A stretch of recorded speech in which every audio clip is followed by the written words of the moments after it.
López. Déjeme saludar a Molay Maza Ontiveros, amigo de Sin Censura, historiador, el maestro Molay Maza, más temprano que lo que es costumbre, pero siempre al Ujú. pendiente de las declaraciones. Molay, pues vaya cosas y vaya, qué intensos han estado los días, ¿no? Sí, sí. Está muy locochón, la historia se pone muy loca en estos días. Muchas gracias por el espacio, gracias por invitarme y pues acá andamos para comentar lo que esté pasando, ¿no? Pero pues lo que hay es esto, o sea, en Estados Unidos estamos viendo un imperio decadente, ¿no? Un imperio que es decadente en función de que su proyecto civilizatorio histórico es un proyecto de destrucción y de rapiña global, ¿no? De acumulación excesiva de la riqueza, de saqueo de recursos naturales, de sometimiento de poblaciones y de intervención económica, política y militar en el mundo, ¿no? O sea, pero ese imperio ha llegado a su agotamiento con el agotamiento de su cultura, de sus nociones ético-filosóficas, su capacidad de conocer y reconocer el mundo en el que se desarrolla y su capacidad de interpretarlo y adaptarse a la realidad, ¿no? Y entonces, ¿qué es lo que está pasando? Pues que este imperio decadente suelta golpes a tontas y a locas para tratar de solventar su crisis, ¿no? Y utiliza todas las herramientas posibles, ¿no? Puede utilizar el genocidio en Gaza para hacer rentable su industria armamentista y su industria de la construcción, puede hacer el acoso y el genocidio lento, el genocidio a fuego lento que están imponiendo en contra de Cuba, ese es otro gran ejemplo, ¿no? Puede sacar beneficios tanto de recursos naturales, minerales, ¿no? De tierras raras, como de territorio y de influencia bélica en el conflicto que han generado en Ucrania en contra de Rusia. Ahí las provocaciones están aumentando también, ¿no? Y utilizar al crimen organizado, utilizar una zona del capital y del mercado que es el narcotráfico, utilizarla como arma política en contra de gobiernos legítimamente electos, que es lo que estamos viendo ahora con el caso Ovidio Guzmán. Hay que ser muy estúpido, mi queridísimo Vicente, hay que ser muy estúpido para pensar que lo que pueda decir Ovidio Guzmán en contra de la Cuarta Transformación tiene algo, un ápice de realidad, ¿no? Lo que sea que pueda decir, ¿no? Y lo que sea que se pueda interpretar de una negociación, o sea, porque la presidenta Claudia Sheinbaum lo ha puesto sobre la mesa como una incongruencia político-ética, sí lo es, pero tiene su congruencia en términos de entender los poderes fácticos, los núcleos del poder que están negociando, ¿no? Si tú ves negociar al heredero de uno de los cárteles más poderosos, es decir, uno de los empresarios más exitosos, lo podríamos decir así también, uno de los empresarios más exitosos y más poderosos económicamente del mercado de las drogas, negocia con un gobierno encabezado por un mafioso, por un criminal de guerra, por un inestable, que va a buscar nada más generar un relato para sacar un objetivo político. Y así es como está pasando, ¿no? Además de lo que significa haber declarado a los cárteles de la droga organizaciones terroristas y luego sentarse a negociar con ellas, ¿no? Para intervenir en México, ¿no? Y hay que ser también muy estúpido para pensar que Estados Unidos, como sistema político económico y en particular como encabezado por Donald Trump, va a tener buenas intenciones en términos de combatir el narcotráfico, en términos de solventar problemas reales en beneficio de la población norteamericana y menos aún en beneficio del pueblo de México, ¿no? O sea, las intenciones de este tipo y de su régimen son intenciones siempre espurias y así tenemos que ubicarlas, ¿no? Para que no nos agarre de bajada ahí la información y nos creamos el cuento de los buenos y los malos, ¿no? Como ves, mi querido Y Vicente. que no nos nuble tanto ruido de lo que está pasando en el mundo, ¿no? Estaba viendo la muerte, el asesinato de niños que buscan claro, agua al otro lado del mundo, en Gaza. eh, que no se nos olviden nuestros hermanos campesinos en Oxnard, en Camarillo, por estas redadas violentas y que se van a poner peor. O sea, a lo que voy es, sí, qué bueno que estamos al pendiente de la mañanera, sí, qué bueno que estamos siguiendo a la presidenta en sus giras, pero están pasando un chorro de cosas que son muy importantes, ya no digo para la sociedad mexicana o la estadounidense, para el mundo, Molay.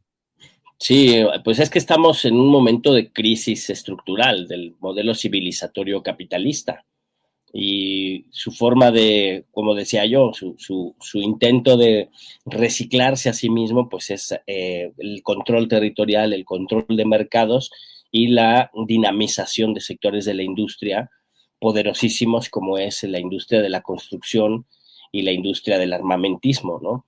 O sea, justamente esta Francesca Albanese, ¿no? Esta mujer que es la responsable para Gaza, para Palestina, de la ONU, que acaba de ser sancionada, ¿no? Por Estados Unidos. Ella ha demostrado en sus dos informes, ¿no? El de la anatomía del genocidio y el de la economía del genocidio, ha demostrado que este genocidio en Gaza está vinculado con el sistema capitalista global y está vinculado con el contubernio mafioso entre el capital privado y los regímenes políticos, los gobiernos, particularmente el régimen sionista de ocupación palestina y el régimen norteamericano, ¿no? Y el régimen norteamericano no es solo Donald Trump, es todo el sistema económico norteamericano, ¿no? Y entonces, ¿eso qué quiere decir? ¿Sabes por qué te lo estoy diciendo también? Porque Ajá, algo que se nos pasó a muchos, no estoy diciendo que a todos, fue cuestionar esa ovación a Netanyahu en Washington claro, por parte de los demócratas y de los republicanos. Y dices tú, cabrón, ovacionan a un personaje que está aniquilando a un pueblo y es de volverse locos, ¿no? O sea, y no estoy haciendo diferencia entre republicanos y demócratas de ambos lados del espectro político en Estados Unidos y lo reciben con honores. Y todavía la farsa esta de señor Trump lo estoy nominando al premio Nobel. Perdón por la exacto. interrupción, pero esto es de lo más grotesco, ¿no? Sí, pues es que justamente es lo grotesco de quienes ostentan el poder de la comunicación, ¿no? Y el poder económico para hacer lo que quieran, ¿no? Un régimen global de 1.000 millonarios es lo que estamos viviendo, pero ese régimen global de 1.000 millonarios tiene sus fisuras y esas fisuras se podrían solventar de dos formas. Una es democratizando los sistemas políticos, separando el poder económico del poder político e involucrando una mayor participación popular en las soberanías estatales que le pongan controles al gran capital, ¿no? Pero a los 1.000 millonarios, esa salida, que sería la salida sería la salida más racional, la salida que nos permitiría eh, equilibrar la producción con las necesidades que tiene el medio ambiente y la vida, que nos permitirían planificar mejor la distribución y la redistribución del alimento y de la riqueza para que no hubiera hambre, ¿no? Esa salida a los 1.000 millonarios no les parece adecuada porque no es un negocio, porque no es rentable, porque no pueden seguir acumulando capital. ¿Cuál es la salida que sí es rentable? La guerra, la destrucción, el saqueo de recursos naturales, el desarrollo de tecnologías a lo bestia, ¿no? El desarrollo de tecnologías para resolver, entrecomillado, ¿no? Resolver todos los problemas de la vida cotidiana, pero a costa de llevarnos el medio ambiente entre las patas, ¿no? El desarrollo de tecnologías de la vigilancia, tecnologías que sustituyen la capacidad del ser humano de desarrollar, adquirir y procesar conocimientos, ¿no? Y todas estas tecnologías que se convierten en mercancías muy rápidamente y que lo que buscan es generar nichos de mercado, pues afectan la vida de los seres humanos, afectan la calidad de las democracias y afectan el medio ambiente, ¿no? Pero más allá de eso, es porque para eso son las tierras raras, ¿no? Para eso se usan las tierras raras, para las pilas de litio y para el desarrollo de las tecnologías virtuales y todo, la inteligencia artificial que está sustituyendo a la inteligencia original, ¿no? Pues lo más dramático es la guerra, ¿no? Lo más dramático es cómo el imperialismo, ¿no? Esta fase de destrucción, de desarrollo de los monopolios, de fusión del capital bancario con el capital industrial para generar una oligarquía financiera, ese imperialismo y esa oligarquía financiera busca mayores rentas, mayores réditos, mayores ganancias, mayor acumulación en la destrucción de pueblos enteros, ¿no? Y adoptan discursos, y aquí entra el Premio Nobel de la Paz, adoptan discursos racistas, discursos xenófobos, discursos supremacistas para justificar, incluso teológicamente, el genocidio, ¿no? El genocidio, en el caso de Gaza, ¿no? Que ha llegado a un nivel de terror, ha llegado a un nivel de horror, ha llegado a un nivel de ignominia nunca antes visto en la historia de la humanidad, ¿no? Porque justo Estados Unidos e Israel han generado un parapeto de organización humanitaria, ¿no? Que organiza las filas de la muerte, las filas del hambre, forman a los palestinos en filas del hambre y les disparan en las filas del hambre, ¿no? Donde los palestinos muertos de hambre, famélicos, van a buscar alimento y agua y ahí los asesinan. Todos los días por lo menos 70 o 100 palestinos, niños, hombres y mujeres son asesinados en las filas del hambre. Pero esa fue una etapa. La siguiente etapa es crear el campo de concentración de Rafah, donde van a meter a los palestinos, los van a revisar que no formen parte de Hamas, que no formen parte de la resistencia, que no estén afiliados de ninguna manera. Aproximadamente de 600,000 a 800,000 palestinos los van a meter en el campo de concentración y a todos los que se queden fuera, que hay aproximadamente 1,5 millones de palestinos todavía vivos, los que se queden fuera los van a asesinar, porque ellos ya declararon, los que entren al campo de concentración serán palestinos, que obviamente van a estar capturados, van a estar atrapados en el campo de concentración, pero a todos los que queden fuera del campo de concentración los van a considerar objetivo militar legítimo. Ahora uno dirá, pues es que todo el tiempo Gaza ha sido un objetivo militar de la ocupación sionista.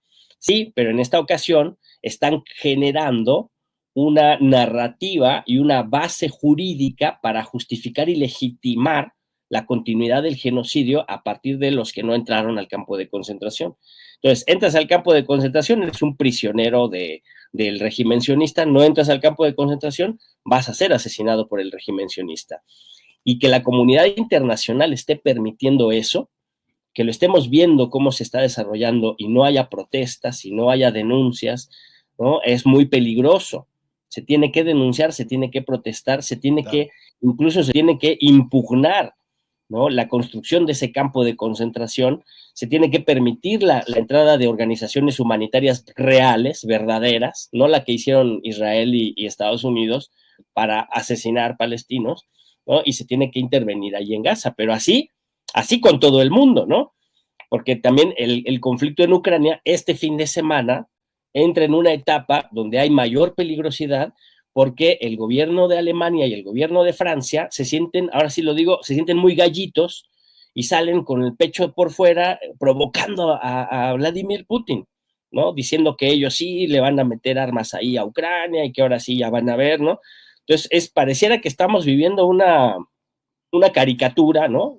Una comedia, ¿no? Sí. Porque el Donald Trump obliga a la Unión Europea, ¿no? A la OTAN a aumentar su gasto militar y luego a la semana siguiente les impone aranceles del 30% y estos todavía caen en la trampa de ir a seguir provocando, ¿no? Friedrich Merz y Macron a ir a provocar a Vladimir Putin. Y Vladimir Putin lo que hace pues es mover tropas y mover misiles y también sacar el arsenal y decir, bueno, si ustedes le dan armas a Ucrania, nosotros consideraremos como objetivo militar a sus países, ¿no? Y entonces nos meten a todo el mundo en un problema muy grave de un desarrollo de una salida armamentista a situaciones que necesariamente se deberían resolver por la vía de la diplomacia, que ha sido la posición de México permanentemente. La vía de la diplomacia, la vía del diálogo, la vía de soluciones pacíficas. Pero bueno, o sea, la bandera de México tiene que ondear fuerte justamente en esa perspectiva de resistencia, de humanismo y de poner la diplomacia por delante, ¿no? Oye, mi querido Molay, ¿y qué me dices? Poniendo temas en México. Dale. En momentos en que Donald Trump amenaza con nuevos aranceles, se organiza esta gala de la American Society ahí en la Ciudad de México con el embajador Ronald Johnson. ¿Quién patrocina esta gala? Grupo Salinas, de Ricardo Salinas Pliego. ¿Quiénes asisten? Pues los de la plana mayor del PAN. Pero me sorprende ver personajes como el gran diputado de Morena, Sergio Mayer, y dices tú, ¿qué pedo? O sea, no entiendo nada. Pero fíjense que no es poca cosa. Ahí está Claro. Ricky Riquín Canallín con el embajador en la gala. Ahí está Jorge Romero, presumiendo además, ¿no? Con Larry Rubin del Partido Republicano en México. ¿Qué pedo? O sea, más claro ni el agua. O sea, Exacto. ¿dónde están los intereses de Ricardo Salinas Pliego? Pues, papi, Estados Unidos, no me la vayas a dejar callitos porque quién sabe cómo me vaya en México con este gobierno, ¿no? Grupo Salinas de Ricardo Salinas Pliego, siendo el patrocinador, como lo fue en la fiesta hispana más grande en Washington, en la inauguración de Donald Trump, Ricardo Salinas Pliego siendo el patrocinador de esta gala para la alfombra roja y caravana al embajador de Estados Unidos en México. La gente tiene que saber de esto. La gente tiene que saber que estaba Sergio Mayer. A mí nadie me lo contó, lo estoy viendo en una fotografía. Bueno, la gente tiene que saber que también estaba la secretaria Alicia Bárcena, pero bueno, tal vez tiene que ir un representante del gobierno. No lo sé, no le estoy no le estoy tratando de lavar la cara a nadie, pero ¿qué anda haciendo Sergio Mayer ahí? No sé, en fin. Los intereses americanos, claramente patrocinados por un millonetas como Ricardo Salinas Pliego, en momentos en que Estados Unidos vuelve a poner contra las cuerdas a México con el tema de los aranceles. Me van a decir que a todo el mundo está bien, pero así las cosas, no la hay más. Sí, la bronca es con todo el mundo, pero o sea, es un problema de cómo se descompone Donald Trump y cómo trata desde su fantasía, cómo trata de someter las economías mundiales para fortalecer de manera forzada, ¿no? Una reindustrialización forzada, una recapitalización forzada de la economía gringa, y al contrario, está golpeando a los aliados, ¿no? Está golpeando a sus amigos, ¿no? Pero no es particular con México, pero con México se agudiza la situación, pues porque compartimos una frontera gigantesca, porque compartimos intereses, ¿no? Y porque México está en un momento en el que tiene que desarrollar su propio plan de desarrollo, ¿no? Y lo está haciendo. Entonces, a ver, México está recuperando soberanía nacional a partir del gobierno de Andrés Manuel López Obrador y del gobierno de Claudia Sheinbaum. México está desarrollando un proyecto de desenvolvimiento de sus propias fuerzas económicas, sus propias fuerzas industriales, sus propias fuerzas incluso tecnológicas, ¿no? Eso es la base de la independencia nacional, es la base de generar un modelo económico que pueda ser de un verdadero desarrollo y crecimiento sin estar subordinado a los centros industriales europeos o norteamericanos, ¿no? Entonces, bueno, nunca se hizo en el siglo XX, se está empezando a hacer ahora, y eso contraviene los intereses del imperialismo norteamericano y de la burguesía cipaya local. Y ahí tienes el contubernio entre personajes tan deleznables como Salinas Pliego, el contubernio con los representantes del poder norteamericano en México, y con la derecha mexicana, ¿no? Y hay sectores de la derecha mexicana en el Movimiento de Regeneración Nacional. Yo siempre insisto mucho en esto. El Movimiento de Regeneración Nacional no es un partido homogéneo y monolítico. Es un partido, en términos formales, electoral, pero en términos sociales es una alianza de distintas tradiciones políticas, distintas escuelas y distintos intereses, en donde se logró nuclear a partir de la iniciativa de Andrés Manuel para generar una fuerza que derrotara a los esbirros del imperio, que eran el PRIAN, ¿no? Pero eso no quiere decir que sea homogéneo y de izquierda todo, y entonces, bueno, se triunfa, se gana, pero mucho de lo que triunfa y gana y se acomoda forma parte del viejo régimen, ¿no? Y ahí tenemos personajes, no nada más Sergio Mayer, sino muchos otros personajes que tienen agendas distintas y contrarias a los intereses nacional populares de nuestro país y que tienen agendas distintas a los que pueda reivindicar cualquier izquierda, ¿no? Y que al contrario, tienen intereses y filias también, tienen sus filias, sus intereses, tienen su corazón más cercano al imperio norteamericano que al desarrollo de una soberanía y una libertad de nuestro pueblo, ¿no? Pero bueno, ahí está el juego político, ahí está la lucha por los espacios y por la política, pero justo se desenmascaran, ¿no? O sea, cuando van a este tipo de galas, se desenmascaran como agentes de intereses extranjeros, justamente, ahí está el líder del cártel inmobiliario, ahí está, que dijo que iba a renunciar a la presidencia del PAN y no ha renunciado, pues, ¿no? El tipo no tiene palabra, pero o sea, ¿con qué cara va a venir a pedir el voto a los mexicanos si él es un agente abierto del imperialismo Oye, norteamericano? Rolay, Igual, ¿no? ¿tú crees que Sergio Mayer, mira ahí qué bonito se ve en esta fotografía, Sergio? ¿Tú crees que Sergio Mayer aplaudió cuando Larry Rubin, el dirigente de la American Society del Partido Republicano en México, dijo: los aranceles no son amenaza, son la consecuencia de no actuar contra el crimen organizado? Ah, ¿aplaudiría Sergio Mayer? ¿Aplaudirían los de la 4T que estuvieron en el evento este? Yo ¿O creo que, porque mira, no aplaudirían, pero cínicamente ellos saben que hay una parte que de eso que es cierto, ¿no? No hay una parte de que no se ha combatido a la delincuencia en su totalidad porque ellos siguen ahí. El hecho de que ese embajador venga a México, el hecho de que Donald Trump gobierne Estados Unidos, el hecho de que Romero y Ricky Riquín Canallín se vayan a cenas de gala, el hecho de que haya un Sergio Mayer, quiere decir que hay sectores importantes de la delincuencia organizada que controlan espacios políticos muy importantes, desde el gobierno de Estados Unidos hasta diputaciones aquí en México, porque ellos son delincuentes, ellos son la delincuencia organizada.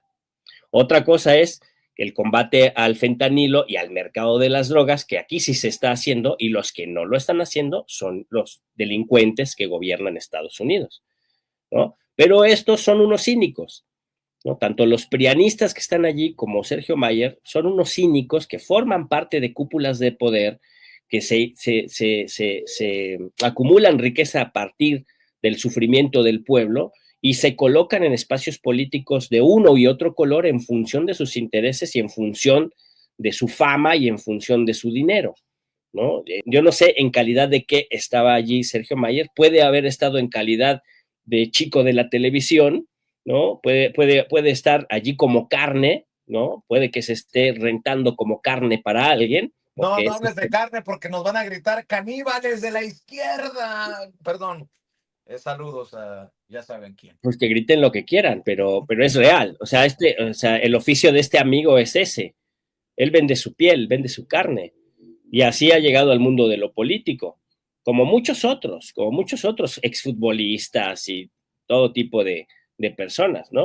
Entonces no nos debe sorprender que en su mentalidad cipaya, en su mentalidad colonial, crean que lo más adecuado es acercarse a los factores del poder global, porque además es otro elemento, ¿no? Esa mentalidad cipaya de suponer que los factores del poder global siempre se van a imponer sobre los intereses de los pueblos. ¿no? Cuando aquí estamos construyendo una alternativa nacional popular a la subordinación a esos factores del poder global. Pero eso es lo que le da tanta confianza a al evasor de impuestos, ¿no? A Salinas Pliego, le da mucha confianza, él cree que él está por fuera y por encima de la ley, porque él como mil millonario, porque él es uno de los mil millonarios del mundo, ¿no? Él se cree con el poder suficiente para doblegar a cualquier Estado y a cualquier democracia. Y el hecho de que se esté desarrollando el genocidio en contra del pueblo palestino y se desarrolla en total impunidad frente a las sanciones de cualquier organismo internacional de justicia y frente a la Organización de Naciones Unidas, ¿no?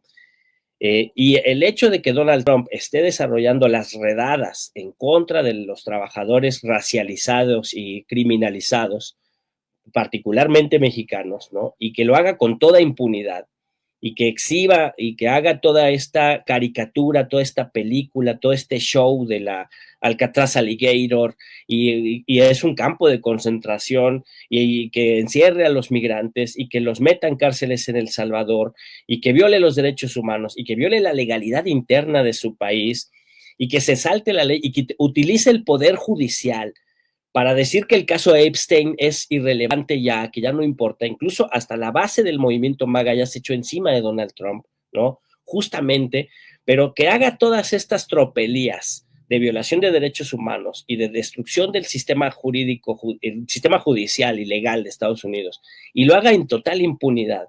Un hombre que además está juzgado por 34 casos de acoso sexual y violación, ¿no? Y que lo haga con total impunidad por el simple hecho de tener dinero, el poder económico, eso hace pensar y empodera a gente como Salinas Pliego. Si estos dos, Netanyahu y Trump, están matando, secuestrando, asesinando, destruyendo sus sistemas jurídicos y democráticos y no pasa nada, yo aquí puedo hacer lo que quiera. Aquí puedo insultar a quien yo quiera, aquí puedo no pagar impuestos y al contrario, hasta voy a intentar destruir la democracia mexicana, porque es lo que va a intentar. O sea, el hecho de que él pretenda ser candidato a presidente de la República es la pretensión de destruir los avances democráticos que ha logrado el pueblo de México. Así en esa dimensión hay que entender a este tipo, que es un auténtico peligro para la nación, un auténtico peligro para el pueblo. Por Por supuesto que lo cierto, es. no lo dice Molay, no lo digo yo, lo dice el representante Maxwell Frost y la representante David Wasserman Schultz. Lo del Alcatraz de los Caimanes, querido Molay. Dice Maxwell Frost, 32 personas enjauladas, 6 jaulas por cada espacio, gente gritando, ayúdenme, soy ciudadano estadounidense, agua para tomar que sale de la misma llave que va hacia la taza del baño y dice, esto es crueldad y con América en el nombre, en la puerta. Luego, la representante David Wasserman Schultz, salí temblando, 34 personas por jaula, toman agua, se lavan los dientes y defecan en la misma pequeña unidad. Las fotos no están cercanas a lo que verdaderamente se está viviendo. Estamos poniendo a seres humanos en condiciones deplorables y lo estamos llamando justicia. Solo porque me lastimó leer estas declaraciones, porque además nos la volvieron a aplicar. Nos la están volviendo a aplicar. Acuérdense, los enjaulados hace años. Sí. Uy, hay niños enjaulados. No, no están enjaulados, ay, dice un tiradero aquí. No, son centros de detención de inmigración. Pues así le llaman a esta madre llamada Alcatraz, Aliguero, Alcatraz, ahí en los pantanos de la Florida. Y ya no son, insisto, los dichos de Molay, las imaginaciones de Vicente Serrano. Son los políticos que han logrado entrar y que dicen, hay otros incluso, que dicen que son hasta más por jaula, jaula, Sí, jaula. Pero bueno, 2025, ¿no? 2025 y creo que este mundo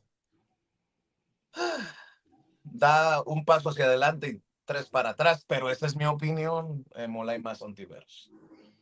Pues es real. O sea, el mundo da muchos pasos hacia atrás porque el sistema económico, el sistema de organización económica, el poder económico, está concentrado en las mismas manos que se enriquecieron desde el origen del desarrollo del capitalismo. ¿Sí? Las mismas familias que han heredado y que han subido algunos arribistas que se han incorporado, ¿no? Los mil millonarios de las tecnologías que se han incorporado en los últimos 30, 50 años, que han formado una tecnooligarquía, ¿no? Y que tienen intereses espurios contrarios a los intereses de la vida, de la naturaleza y de los seres humanos, ¿no? Que no les interesa la democracia porque la democracia les pone límites, la democracia les pone márgenes, no les interesa pagar impuestos porque para ellos la población trabajadora, la población de a pie de los países, pues no somos seres humanos, ¿no? Y somos prescindibles y en todo caso les servimos en función de que trabajamos para ellos y les vendemos nuestra fuerza de trabajo y no hemos caído en la cuenta de que nosotros, como trabajadores en todo el mundo, somos los que generamos la riqueza que sostiene a esas grandes fortunas. Pero son los sistemas jurídicos y políticos que están normados para que la fuerza de trabajo que se desarrolla en la producción social se privatice en sus ganancias y se socialice en sus pérdidas, ¿no? Entonces hay que modificar esos regímenes jurídicos democráticamente, hay que modificar esos regímenes políticos democráticamente, pero sí se necesita una gran participación de los pueblos y de los trabajadores, ¿no? Una gran fuerza organizada que gane los espacios de la representación política y modifique con una correlación de fuerzas importante en la calle, como lo hemos hecho en México, modifique la ley en función de poner al centro al ser humano y los derechos del ser humano y no al capital y los intereses del gran capital, ¿no? Que esa fue la gran lobotomía de la ingeniería neoliberal, fue subordinar a los seres humanos a las ganancias del capital, ¿no? Y extraer la riqueza y concentrarla en los grandes millonarios y dejar al pueblo sin derechos y sin garantías y sin nada, ¿no? Y entonces acá en México estamos en una ruta que perfila hacia un camino distinto, ¿no? Pero que en el mundo, pues las oligarquías son muy poderosas y tienen el control de sus sistemas políticos, pero la lucha es importante, la lucha tiene que darse, o sea, las izquierdas tienen que lograr unidad, cohesión, perspectiva, ¿no? Hay que ganar los debates políticos también en la comunicación pública, hay que ganar la disputa de las subjetividades y del sentido común a partir del arte, a partir de la ciencia, a partir de la poesía, ¿no? Y hay que dar y poner al centro los seres humanos y la vida contra la guerra y contra el autoritarismo del capital, ¿no? Que son los dos grandes modelos que se están confrontando en América Latina y en el mundo, ¿no? Y pues es una tarea perentoria. Pues yo creo que remover al gobierno de Donald Trump y acabar con el genocidio en Palestina son las dos grandes tareas importantísimas que tenemos hoy en día todos los demócratas, los revolucionarios, la gente de izquierda del planeta. La mayor preocupación que tenemos es frenar el genocidio en Gaza y en Estados Unidos, incluso hasta yo creo, Vicente, hay sectores de las cúpulas políticas en Estados Unidos, sectores de la oligarquía en Estados Unidos que ya deben estar bastante preocupados por cómo está haciendo las cosas Donald Trump y por cómo no está fortaleciendo el dólar, no está fortaleciendo la economía, no está generando una imagen popular positiva de sí mismo, ¿no? Ahora en la final del Mundial de Clubes lo abuchearon, pues fue a montarse ahí de la manera más asquerosamente oportunista, fue a meterse a la celebración y se veía muy mal el personaje ahí, pero además el estadio abucheó a Donald Trump, ¿no? Porque ha perdido legitimidad y ha perdido simpatía incluso dentro del movimiento MAGA. Esto último de Epstein, tratar de darle la vuelta al caso de Epstein y decir, no, es irrelevante, no pasa nada, hasta el Poder Judicial ya dijo que no importa, ¿no? Y eso, en la forma de entender el mundo del movimiento MAGA, en muchos sectores conspiranoicos del movimiento MAGA, empezó a hacer, ¿cómo se dice? Empezó a tener cierta coherencia la idea de un Estado profundo controlado por el Estado sionista de Israel y vinculado a la manipulación y a la ¿cómo se llama esto? A la manipulación y a la cuando la utilización de imágenes comprometedoras para utilizar a los políticos, Chantaje, el chantaje, ¿no?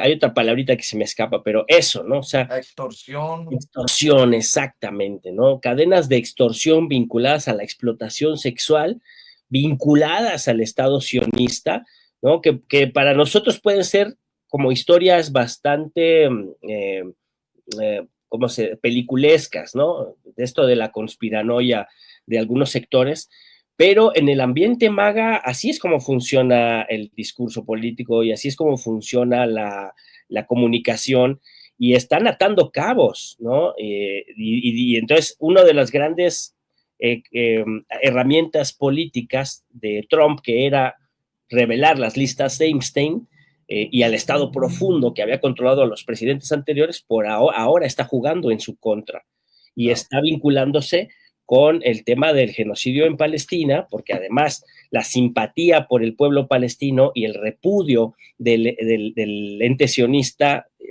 está creciendo, incluso dentro del movimiento MAGA está creciendo esta simpatía por el pueblo palestino y está encontrar como tú decías hace rato, ¿por qué todos los legisladores se levantaron a aplaudirle a Netanyahu? Pues porque hay un lobby sionista muy poderoso que financia a esos políticos, ¿no? Y eso que sabíamos antes, ahora lo está conectando el movimiento MAGA, algunos sectores del pueblo y de la derecha popular gringa están conectando los puntos, ¿no? Cómo se conecta el genocidio en Palestina con Epstein, con el lobby sionista, con el Estado, este Estado de ocupación del territorio palestino, cómo se vincula y eso cómo explica la conducta errática de Donald Trump, ¿no? Y eso está jugando en contra de Trump. Pues Claro. algunas cúpulas gringas deben estar considerando, deberían considerar quitarle el gobierno a este desquiciado antes de que destruya más a Estados Unidos. De acuerdo, de acuerdo. Querido Molay, siempre es fascinante escuchar tus puntos de vista, tus análisis.